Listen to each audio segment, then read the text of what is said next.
ನಮಸ್ಕಾರ ವೀಕ್ಷಕರೇ, ನಮ್ಮ ನಂಬಿಕೆಯ ಅತಿಥಿ ದೇವೋಭವ ವಿಶೇಷ ಕಾರ್ಯಕ್ರಮಕ್ಕೆ ನಿಮ್ಮೆಲ್ಲರಿಗೂ ಪ್ರೀತಿಯ ಸ್ವಾಗತ. ನಾನು ಶ್ವೇತಾ ದಾವಣಗೆರೆ.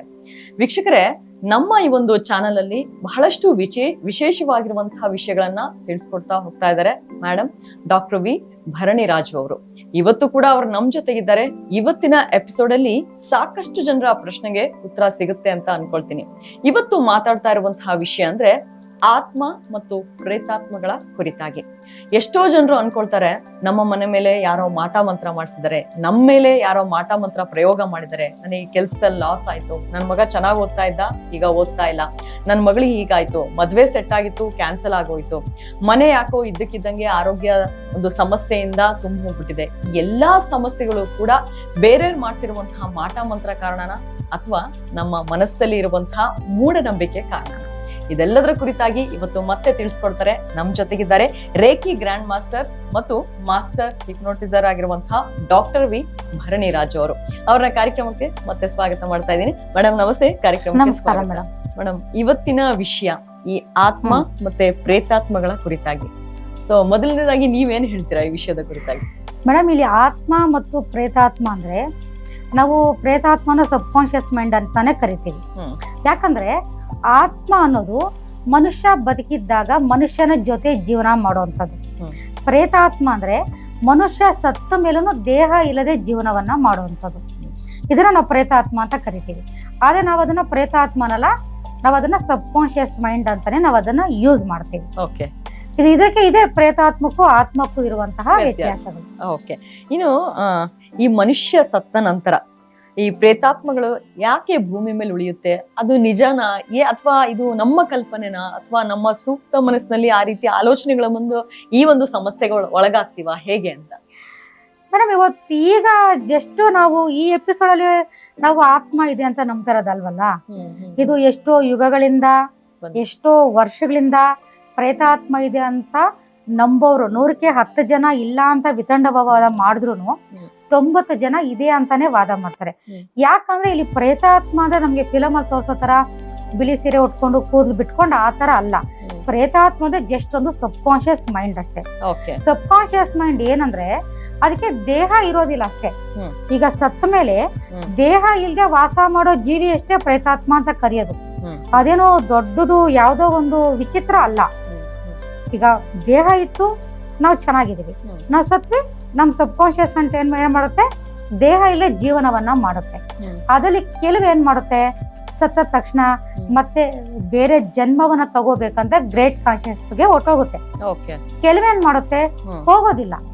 ರೀಸನ್ ಅಂದ್ರೆ ಅದ್ರ ದ್ವೇಷ ತೀರ್ಸ್ಕೋಬೇಕಾ, ಅದ್ರ ಆಸೆಗಳು ತೀರ್ಸ್ಕೋಬೇಕಾ, ಅಥವಾ ಅದಕ್ಕೆ ಇನ್ನೂ ಜೀವನದ ಗೋಲ್ ಇದೆಯಾ, ಅದಕ್ಕೆ ಆಗುತ್ತೋ ಇಲ್ವೋ, ಇರೋಣ ನೋಡೋಣ ಅನ್ನೋ ಒಂದು ಕಾನ್ಸೆಪ್ಟ್ ಅಲ್ಲಿ ಕೆಲವು ಇರುತ್ತೆ.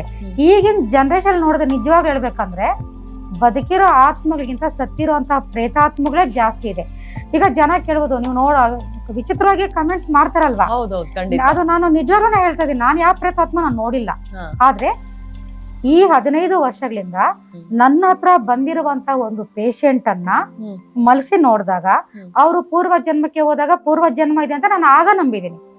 ಅವ್ರು ಹೋಗಿ ಅವರಲ್ಲಿ ಪ್ರೇತಾತ್ಮ ಇತ್ತು ಅಂದಾಗ ಪ್ರೇತಾತ್ಮ ಇದೆ ಅಂತ ನಾನು ನಂಬಿದ್ದೀನಿ. ನಾನು ಮೊದಲು ಈ ವಿದ್ಯೆಗಳನ್ನ ಕಲಿಬೇಕಾದ್ರೆ ನನಗೂ ಗೊತ್ತಿಲ್ಲ ಪೂರ್ವ ಜನ್ಮ ಇದೆಯಾ, ಪ್ರೇತಾತ್ಮಗಳಿದೆಯಾ, ಮಾಟ ಮಂತ್ರ ಇದೆಯಾ. ನಮ್ಮ ಹೇಳಿದ್ನಲ್ವಾ, ನಮ್ಮ ತಂದೆಯವರು ಬೆಳೆಸಿದಂತ ಪೊಲೀಸ್ ಡಿಪಾರ್ಟ್ಮೆಂಟ್ ನಾವಿದ್ದು ಬೆಳೆದ್ ಬಂದ ರೀತಿನೇ ಬೇರೆ. ನಾನು ರಿಯಾಲಿಟಿಯನ್ನ ನೋಡಿ ನಾನು ಹೇಳ್ತಾ ಇರೋದು ಇವತ್ತು. ಯಾರೋ ಹೇಳಿದ ಸ್ಟೋರಿ ಕೇಳಿ ಹೇಳ್ತಾ ಇರೋದಲ್ಲ, ನಾನು ಕಣ್ಣಿಂದ ನೋಡಿರೋದು, ನಾನು ಟ್ರೀಟ್ಮೆಂಟ್ ಅನ್ನ ಕೊಟ್ಟಿರೋದನ್ನ ನಾನು ಹೇಳ್ತಾ ಇದ್ದೀನಿ.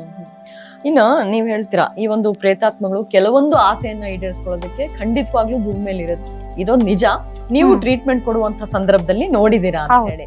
ಸೊ ದೇಹವನ್ನ ಹೇಗ್ ಸೇರ್ಕೊಳ್ಳುತ್ತೆ, ಒಂದು ದೇಹ ಬಿಟ್ಟ ನಂತರ ಮತ್ತೊಂದು ದೇಹವನ್ನ ಹೇಗ್ ಸೇರ್ಕೊಳ್ಳುತ್ತೆ ಹಾಗಿದ್ರೆ ಅಂತ? ಅದು ಹೇಗೆ ಸೇರ್ಕೊಳ್ಳುತ್ತೆ ಅಂತ ಅಂದ್ರೆ ಪ್ರೀತಿಯಿಂದ ಸೇರ್ಕೋಬಹುದು. ಈಗ ಯಾರೋ ಒಬ್ರು ಲವ್ ಮಾಡ್ತಾ ಇರ್ತಾರೆ, ಆ ಪ್ರೀತಿ ಅವ್ರು ಸತ್ತ ಮೇಲೆ ಅವ್ರನ್ನ ಬಿಟ್ಟು ಹೋಗಕ್ಕಾಗದೆ ಅವ್ರಲ್ಲಿ ಸೇರ್ಕೋಬಹುದು.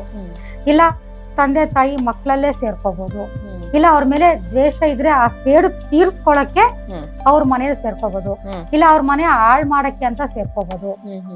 ಪ್ರೇತಾತ್ಮಗಳಿಗೆ ಕೆಲವು ರೀಸನ್ ಈ ತರ ಇರುತ್ತೆ. ಕೆಲವು ರೀಸನ್ ಏನಂದ್ರೆ ಏನಿರಲ್ಲ, ಏನೋ ಓಡಾಡ್ತಾ ಇರುತ್ತೆ, ಅದಕ್ಕೆ ಯಾವ್ದಕ್ಕೋ ಒಂದು ಒಳ್ಳೆ ದೇಹ ಬೇಕಾಗುತ್ತೆ, ನೋಡುತ್ತೆ ಈ ದೇಹ ಚೆನ್ನಾಗಿದೆ, ಹೋಗಿ ಸ್ವಲ್ಪ ದಿನ ಇರೋಣ ಅಂತ ಸೇರ್ಕೊಳ್ಳುತ್ತೆ. ಈ ರೀತಿ ಮೆಂಟಾಲಿಟಿಲೂ ಸಹ ಪ್ರೇತಾತ್ಮಗಳು ಅಂದ್ರೆ ಒಂದು ಸಬ್ ಕಾನ್ಶಿಯಸ್ ಮಾಡಿ ಇನ್ನೊಂದು ಸಬ್ ಕಾನ್ಶಿಯಸ್ ಮೈಂಡ್ಗೆ ತುಂಬಾ ಸುಲಭವಾಗಿ ಕನೆಕ್ಟ್ ಆಗುತ್ತೆ. ಇದು ಸೇರ್ಕೊಳ್ಳುವಂತಹ ಸಂದರ್ಭ ಇನ್ನೊಂದು ಕೆಲವೊಂದು ಕೇಳಿರುವಂತಹ ಮಾತು ಅಂದ್ರೆ ಅಮಾವಾಸ್ಯೆ ಟೈಮ್ ನಲ್ಲಿ ಆ ಒಂದು ಪವರ್ ಜಾಸ್ತಿ ಇರುತ್ತೆ, ಹಾಗಾಗಿ ಸ್ವಲ್ಪ ಎಚ್ಚರಿಕೆಯಿಂದ ಇರಬೇಕು ಅಂತಾನು ಹೇಳ್ತಾರೆ. ಬರೀ ಅಮಾವಾಸ್ಯೆ ಟೈಮಲ್ಲಿ ಅಂತಾನೆ ಅಲ್ಲ, ಹೇಳ್ತಾ ಇರ್ತಾರೆ. ಈಗ ಭದ್ರಾ ಎಲ್ಲಾದ್ರೂ ಬಿದ್ದಿದ್ಯಾ, ಅಲ್ಲಿ ಜಾಗ ಸರಿ ಇಲ್ಲ, ಅಲ್ಲಿ ನಿದ್ದೆ ಮಾಡ್ಬೇಡ, ಭದ್ರಾ ಅಲ್ಲಿ ಜಾಗ ಸರಿ ಇಲ್ಲ. ಯಾಕೆ ಸರಿ ಇಲ್ಲ ಅಂತಂದ್ರೆ ನಾವು ಒಂದ್ ವೇಳೆ ಹೋಗ್ತಾ ಹೋಗ್ತಾ ಕೆಳಗಡೆ ಬಿದ್ದಾಗ ನಮ್ಮ ಸಬ್ ಕಾನ್ಶಿಯಸ್ ಮೈಂಡ್ ಒಂದು 7 ಸೆಕೆಂಡ್ ಫುಲ್ ಬ್ಲಾಂಕ್ ಆಗುತ್ತೆ. ಆ ಫುಲ್ ಬ್ಲಾಂಕ್ ಆದಾಗ ಏನಾಗುತ್ತೆ, ನಮ್ಮ ಹೌರ ಫುಲ್ ಶಿಂಕ್ ಆಗುತ್ತೆ. ಯಾವಾಗ ನಮ್ಮ ಹೌರ ಫುಲ್ ಶಿಂಕ್ ಆಗುತ್ತೋ ಅಥವಾ 0 ಆಗುತ್ತೋ ಆಗ ಅಲ್ಲಿ ಸುತ್ತಮುತ್ತ ಇರುವಂತಹ ನೆಗೆಟಿವ್ಸ್ ಎನರ್ಜಿ ಏನಿರುತ್ತೆ, ಸುತ್ತಮುತ್ತ ಅದು ಬ್ಲಾಕ್ ಮ್ಯಾಜಿಕ್ ಇರ್ಬೋದು ಅಥವಾ ಬೇರೆ ಯಾವುದೇ ಶಕ್ತಿ ಇರ್ಬೋದು ಅಥವಾ ಪ್ರೇತಾತ್ಮನ ಇರ್ಬೋದು, ತಕ್ಷಣ ಬಂದು ನಮ್ಗೆ ಕನೆಕ್ಟ್ ಆಗೋ ಮೂಮೆಂಟ್ ಇರುತ್ತೆ. ಮತ್ತೆ ಅಮಾವಾಸ್ಯೆ ಟೈಮ್ ನಲ್ಲಿ ಯಾಕೆ ಹೇಳ್ತಾರೆ ಅಂದ್ರೆ, ಅಮಾವಾಸ್ಯೆ ಟೈಮ್ ಅಲ್ಲಿ ಪಾಸಿಟಿವ್ ಎನರ್ಜಿಯ ಲೆವೆಲ್ ತುಂಬಾ ಕಮ್ಮಿ ಇರುತ್ತೆ. ಅದು ನಾವು ಬೇರೆ ತರ ನಾವು ಹೇಳಕ್ ಹೋದ್ರು, ಸೈನ್ಸ್ ಪ್ರಕಾರ ಹೇಳಕ್ ಹೋದ್ರು ಅವತ್ತು ನೆಗೆಟಿವ್ ಎನರ್ಜಿ ಜಾಸ್ತಿ ಇರುತ್ತೆ. ಈಗ ಗ್ರಹಣ ಅಂತ ಬಂದಾಗ ನಮ್ಗೆ ಶಾಸ್ತ್ರ ಪುರೋಹಿತರು ಅದು ಹೇಳೋ ಗ್ರಹಣನೇ ಬೇರೆ ಇರುತ್ತೆ. ಅದೇ ತರ ಸೈಂಟಿಸ್ಟ್ ಗಳು ಹೇಳುವಂತಹ ಗ್ರಹಣನು ಹೇಳೋದನ್ನು ಬೇರೆ ಇರುತ್ತೆ. ಆದ್ರೆ ಯಾರ ಮ್ಯಾಟ್ರ್ ನಾವು ಕೇಳಿದ್ರು ಒಂದೇ, ಅಲ್ಲಿ ನೆಗೆಟಿವಿಟಿ ಜಾಸ್ತಿ ಇದೆ ಅಷ್ಟೇ ಮ್ಯಾಟ್ರ್. ಒಟ್ಟಿನಲ್ಲಿ ನೆಗೆಟಿವಿಟಿ ಜಾಸ್ತಿ ಇರುತ್ತೆ.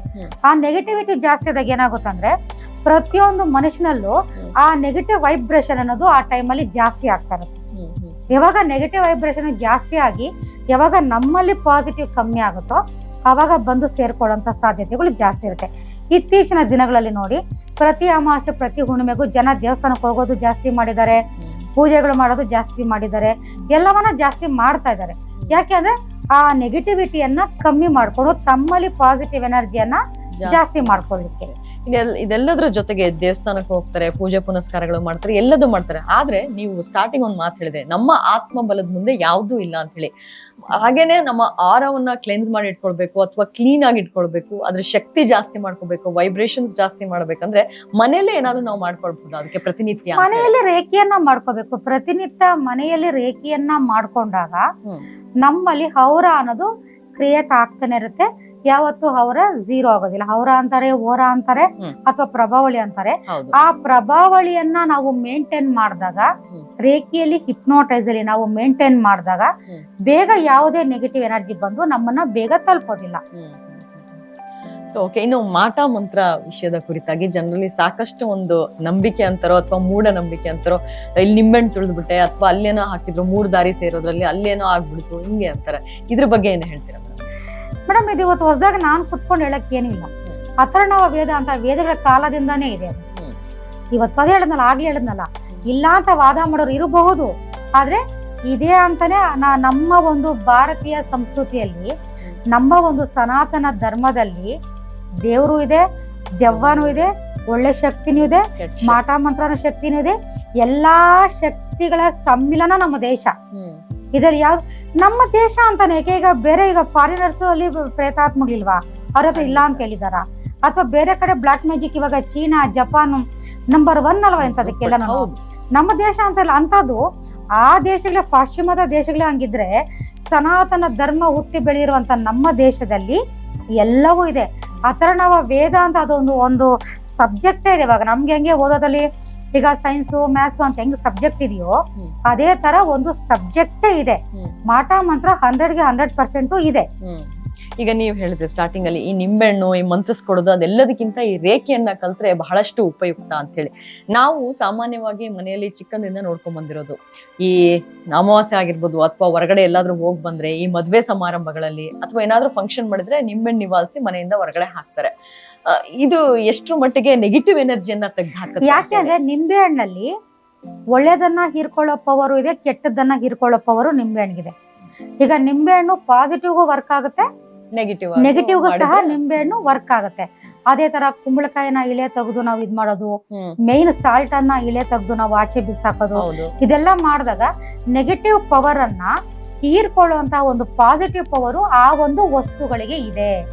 ದೃಷ್ಟಿ ಇರ್ಬೋದು ಅಥವಾ ಬೇರೆ ಇನ್ಯಾವುದಾದ್ರು ನೆಗೆಟಿವ್ ಎನರ್ಜಿ ಇರ್ಬೋದು. ನಮ್ಮ ಮಾನವನ ಕಣ್ಣೇ ಒಂದು ದೃಷ್ಟಿ. ಅದೇ ನಾವ್ ಯಾವ ಫೀಲಿಂಗ್ ಇಟ್ಕೊಂಡು ಅವ್ರನ್ನ ನೋಡ್ತಾ ಇದೀವಿ.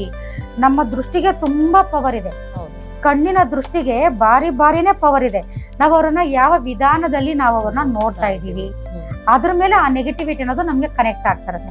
ಅದನ್ನ ಉಪ್ಪು ನಿಂಬೆಹಣ್ಣು ಈ ತರದಲ್ಲಿ ನಿವಾಳಿಸಿ ತೆಗ್ದಾಗ ಏನಾಗುತ್ತೆ, ಆ ನೆಗೆಟಿವಿಟಿ ಸದ್ಯಕ್ಕೆ ಪರ್ಮನೆಂಟ್ ಸೊಲ್ಯೂಷನ್ ಅಲ್ಲ, ಸದ್ಯಕ್ಕೆ ಅದು ಕಮ್ಮಿ ಆಗುತ್ತೆ. ಓಕೆ, ಅದು ರೇಖೆಯಿಂದ ಅದು ಹೇಗೆ ಪರ್ಮನೆಂಟ್ ಆಗಿ ಹೋಗುತ್ತೆ ಅಂತ? ರೇಖೆಯಿಂದ ಪರ್ಮನೆಂಟ್ ಹೇಗಾಗತ್ತಂದ್ರೆ ನಮ್ಗೆ ಪೂರ್ವ ಜನ್ಮ, ಪ್ರೇತಾತ್ಮ, ಮಾಟ ಮಂತ್ರ, ಜನಗಳ ದೃಷ್ಟಿ, ಜನಗಳ ಶಾಪ ಅಂದ್ರೆ ನಮ್ ಇಂಡಿಯಾದಲ್ಲಿ ಏನು ಕೆಟ್ಟದ್ದು ಅಂತ ಇದೆಯೋ ಅದು ಎಲ್ಲಾ ಬಂದು ಕುತ್ಕೊಳ್ಳೋದು ನಮ್ಮ ದೇಹದ ಚಕ್ರಗಳಲ್ಲಿ ಮತ್ತು ನಮ್ಮ ದೇಹದ 24 ಶಕ್ತಿ ಕೇಂದ್ರಗಳಲ್ಲಿ ಬಂದು ಕುತ್ಕೊಳ್ಳುತ್ತೆ. ಯಾವಾಗ ನಾವು ರೇಖೆ ಎನರ್ಜಿಯನ್ನ ಆ ಭಾಗಗಳಿಗೆ ನಾವು ಕೊಟ್ಟಾಗ ಏನಾಗುತ್ತೆ, ಅಲ್ಲಿರುವಂತಹ ನೆಗೆಟಿವಿಟಿ ಪರ್ಮನೆಂಟ್ ಆಗಿ ರೂಟ್ ಸಮೇತ ಕಿತ್ಕೊಂಡು ಹೋಗುತ್ತೆ. ಆ ಭಾಗಗಳಲ್ಲಿ ಹೋಗಿ ಪಾಸಿಟಿವ್ ಎನರ್ಜಿ ಪರ್ಮನೆಂಟ್ ಆಗಿ ಕುತ್ಕೊಳ್ಳುತ್ತೆ. ಇವೆಲ್ಲ ಈಗ ಈ ತಾಯ್ತ ಇನ್ನೊಂದು ಮತ್ತೊಂದು ಅಥವಾ ನಿಂಬೆಹಣ್ಣು ಇವೆಲ್ಲ ಏನಾಗುತ್ತಂದ್ರೆ ಸದ್ಯಕ್ಕೆ ನಮ್ಮ ದೇಹವನ್ನ ಆಚೆಯಿಂದ ಅದು ಪ್ರೊಟೆಕ್ಟ್ ಮಾಡುತ್ತೆ. ಆದ್ರೆ ಒಳಗಿಂದ ರಕ್ಷಣೆಯನ್ನ ಕೊಡೋದು, ಒಳಗಿರುವ ಶಕ್ತಿಯನ್ನ, ಕೆಟ್ಟ ಶಕ್ತಿಯನ್ನ ಆಚೆ ತಗೊಂಡೋಗೋದು, ಆ ಶಕ್ತಿ ಇರೋದು ರೇಖಿ ಶಕ್ತಿಗೆ ಮಾತ್ರ. Okay, well shed madam. ತುಂಬಾ ಚೆನ್ನಾಗಿ ವಿವರಣೆ ಕೊಟ್ಟಿದ್ದೀರಾ ಕೇಳಿದಂತಹ ಪ್ರಶ್ನೆಗಳಿಗೆ. ವೀಕ್ಷಕರಲ್ಲೂ ಕೂಡ ಸಾಕಷ್ಟು ಪ್ರಶ್ನೆಗಳಿತ್ತು ಈ ಒಂದು ವಿಚಾರದ ಕುರಿತಾಗಿ. ಇನ್ನು ಮುಂದಿನ ಎಪಿಸೋಡ್ ನಲ್ಲಿ ಮತ್ತೆ ನಿಮ್ಮನ್ನು ಭೇಟಿ ಆಗ್ತೀನಿ. ಧನ್ಯವಾದ. ನಮಸ್ಕಾರ ಮೇಡಮ್. ವೀಕ್ಷಕರೇ, ಕೇಳಿದ್ರಲ್ಲ ಡಾಕ್ಟರ್ ವಿ ಭರಣಿರಾಜು ಅವರು ಎಷ್ಟು ಒಂದು ಸಮಗ್ರವಾಗಿ ತಿಳಿಸ್ಕೊಟ್ರು. ಈ ಒಂದು ಮಾಟ ಮಂತ್ರ ಆಗಿರ್ಬೋದು ಅಥವಾ ಕೆಟ್ಟ ದೃಷ್ಟಿ ಆಗಿರ್ಬೋದು, ಕಣ್ ದೃಷ್ಟಿ ಆಗಿರ್ಬೋದು, ಇದೆಲ್ಲದಕ್ಕೂ ಕೂಡ ನಮ್ಮ ಪೂರ್ವಿಕರು ಬಳಸ್ಕೊಂಡು ಬಂದಿರುವಂತಹ ಕೆಲವೊಂದಿಷ್ಟು ವಸ್ತುಗಳಿಂದ ಹೋಗಲ್ಲ ಅಂತಲ್ಲ, ಆದ್ರೆ ರೇಖೆಯಿಂದ ಅದನ್ನ ಯಾವ ರೀತಿ ಬುಡ ಸಮೇತವಾಗಿ ಹೋಗ್ಲಾಡಿಸ್ಬೋದು ಅಂತ ತಿಳಿಸ್ಕೊಟ್ಟಿದ್ದಾರೆ. ಹಾಗಾಗಿ ನನ್ನ ಕೂಡ ಒಂದು ಮನವಿ, ಮನೆಯಲ್ಲಿ ಪ್ರತಿಯೊಬ್ಬರು ಕೂಡ ಅಥವಾ ಅಟ್ಲೀಸ್ಟ್ ಮನೇಲಿ ಒಬ್ರಾದ್ರೂ ಕೂಡ ರೇಖೆಯನ್ನ ಕಲೀರಿ ಅಂತ ಹೇಳಿ. ಸೊ ಮುಂದಿನ ಎಪಿಸೋಡ್ ನಲ್ಲಿ ಮತ್ತೆ ನಿಮ್ಮನ್ನ ಭೇಟಿ ಆಗ್ತೀವಿ. ನಮಸ್ಕಾರ.